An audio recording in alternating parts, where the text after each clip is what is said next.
Keutamaan kerajaan adalah untuk membantu rakyat menghadapi krisis pandemik COVID-19. Melalui pakej rangsangan ekonomi prihatin rakyat tambahan, kerajaan telah menambah baik program subsidi upah atau PSU pada 6 hari bulan April. Ini adalah inisiatif kerajaan menerusi perkeso demi mengutamakan kesejahteraan rakyat. Melalui penambahbaikan program subsidi upah, ia kini melindungi golongan yang lebih luas, iaitu 3 kategori yang diasingkan berdasarkan saiz perusahaan: 75 orang pekerja dan ke bawah, 76 hingga 200 orang pekerja, 201 orang pekerja ke atas, lebih 200 orang. Untuk kategori pertama, bantuan kewangan adalah sebanyak RM1,200 sebulan untuk setiap pekerja. Had bilangan pekerja yang boleh dituntut ialah 75 orang. Untuk kategori kedua, bantuan kewangan adalah sebanyak RM800 sebulan untuk setiap pekerja. Had bilangan pekerja yang boleh dituntut ialah 200 orang. Untuk kategori ketiga pula, bantuan kewangan adalah sebanyak RM600 sebulan untuk setiap pekerja. Had bilangan pekerja yang boleh dituntut ialah 200 orang. Jangan lupa, insentif ini diberi kepada majikan untuk pekerja swasta mereka yang dibayar dengan gaji RM4,000 dan ke bawah. Tempoh bantuan bagi semua kategori adalah 3 bulan. Syarat kelayakan untuk memohon program subsidi upah ialah kadar penurunan jualan atau pendapatan sebanyak 50% atau lebih berbanding dengan bulan Januari 2020 atau bulan-bulan berikutnya. Perusahaan yang mempunyai 75 orang pekerja dan ke bawah dikecualikan daripada syarat ini.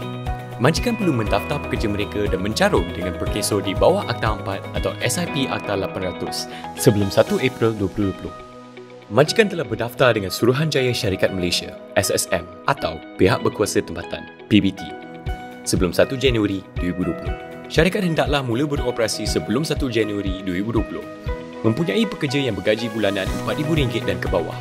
Majikan perlu mengekalkan pekerja mereka sekurang-kurangnya untuk tempoh 6 bulan, iaitu dalam tempoh 3 bulan semasa menerima program subsidi upah dan 3 bulan selepas itu.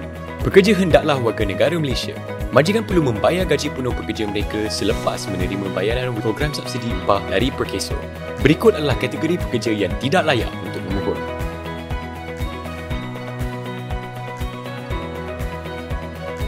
Majikan boleh memohon dan menyemak status permohonan program subsidi upah di prihatin.perkeso.gov.my mulai 9 April 2020.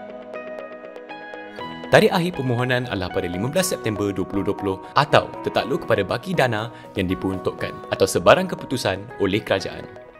Permohonan yang telah dihantar sebelum 9 April tidak perlu dikemukakan semula, melainkan terdapat perbezaan pada senarai nama pekerja. Sebarang pembetulan atau penambahan boleh emailkan kepada psu2020@perkeso.gov.my.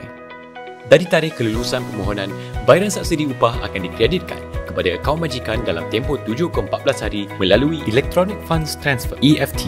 Perlu diingatkan, hanya majikan yang boleh membuat permohonan untuk program subsidi upah. Bagi permohonan program subsidi upah, apakah dokumen yang diperlukan? Dokumen yang diperlukan untuk permohonan program subsidi upah ialah senarai nama pekerja mengikut hak kelayakan saiz perusahaan, maklumat akaun bank majikan muka depan sahaja, maklumat Business Registration Number (BRN) yang didaftarkan oleh majikan ketika pembukaan akaun bank. Contoh borang BRN boleh dilihat di laman web Perkeso. Salinan pendaftaran SSM, ROS, ROB, pihak berkuasa perkhidmatan profesional, saintifik atau teknikal atau lesen perniagaan, akuan pengisytiharan PSU 50, dokumen sokongan seperti penyata kewangan atau laporan jualan yang telah disahkan oleh pihak pengurusan atau lain-lain dokumen pengisytiharaan berkaitan. Dokumen sokongan ini hanya untuk perusahaan bersaiz 76 orang pekerja dan ke atas. Cop syarikat tidak diperlukan jika permohonan dibuat sepanjang tempoh kuat kuasa Perintah Kawalan Pergerakan (PKP).